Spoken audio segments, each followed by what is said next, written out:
Everyone. ছোট থেকে যেখানেই ক্যাকটাস দেখতাম আমি ভীষণ অবাক হয়ে তাকিয়ে থাকতাম। এই গাছটায় কেন কোনো পাতা নেই, শুধু এত এত কাঁটায় ভর্তি?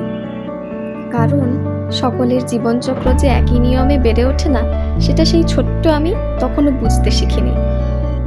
তোমরা নিশ্চয়ই বুঝে গেছো আমি এতক্ষণ ধরে ক্যাকটাসটা তো বিবরণ কেন দিচ্ছি, কারণ আজকে আমি একটা ক্যাকটাস আঁকছি আসলে। আচ্ছা, আমার মিনি স্টুডিওটা কেমন হয়েছে বলো তো? পেছনে সবকিছুই কিন্তু আমার নিজের হাতে তৈরি করা এবং নিজের হাতে বানানো। তাই তোমরা চাইলে, তোমরা যদি আগ্রহ প্রকাশ করো, আমি কিন্তু তোমাদের সাথে টিউটোরিয়াল বা আদার্স ছবিগুলো শেয়ার করতে পারি। পক পক করতে করতে টপটা কিন্তু আঁকা শেষ, এবার ক্যাকটাস আঁকার পালা। আমি কিন্তু এখানে অ্যাক্রিলিক রং ইউজ করছি।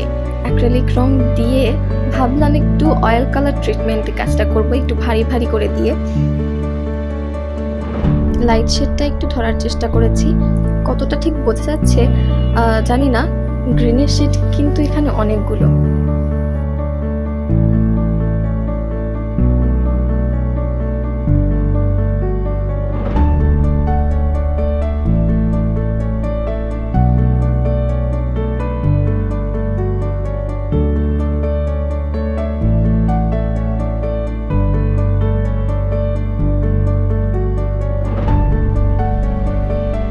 ক্যাকটাসটা শেষ করতে করতেই মনে হলো যে ব্যাকগ্রাউন্ডে যদি আমি আরেকটু কাজ করি তাহলে বোধহয় আরেকটু ভালো ডাইমেনশনটা ফুটে উঠবে।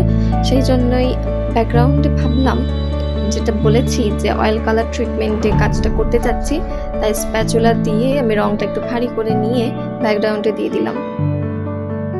তুলি দিয়ে না করে প্যালেট নাইফ বা স্প্যাচুলা দিয়ে করার কারণ কিন্তু এটাই। এই যে দেখতে পাচ্ছ যে একটু ভারী করে দেওয়ায় এটা থোকা থোকা টেক্সচারের মতো হয়ে গেছে, এটা কিন্তু তুলি দিয়ে দিলে হতো না। তুলি দিয়ে দিলে কখনো কখনো হগিয়ার দিয়ে দিলে একটু স্ট্রোকি ভাবটা আসে, কিন্তু যদি আমি অ্যাক্রিলিক ব্রাশ দিয়ে করতে যাই সেক্ষেত্রে একদমই সফট হয়ে যাবে। কিন্তু আমি তো তা চাইনি, তাই এবার আমি তুলি দিয়ে একটা ছাদ এঁকে নিলাম। ছাদের কার্নিশে যেই গাছটা, সেই গাছের ছায়াটা পড়েছে। ছায়াটা দেওয়ার ফলে কি হলো বলো তো? ছায়াটা দেওয়ার ফলে এই যে গাছটা, টবটা, এটার যেটা ভর, সেটা যেমন বোঝা গেল, একটা ডাইমেনশনও চলে আসলো, আর আলো ছায়ার যে সুন্দর একটা খেলা, সেটাও কিন্তু চলে আসলো। পক পক করতে করতে ক্যাকটাসের ফুলগুলো কিন্তু আঁকা শেষ, এবার শুধু কাটা দেওয়ার পালা।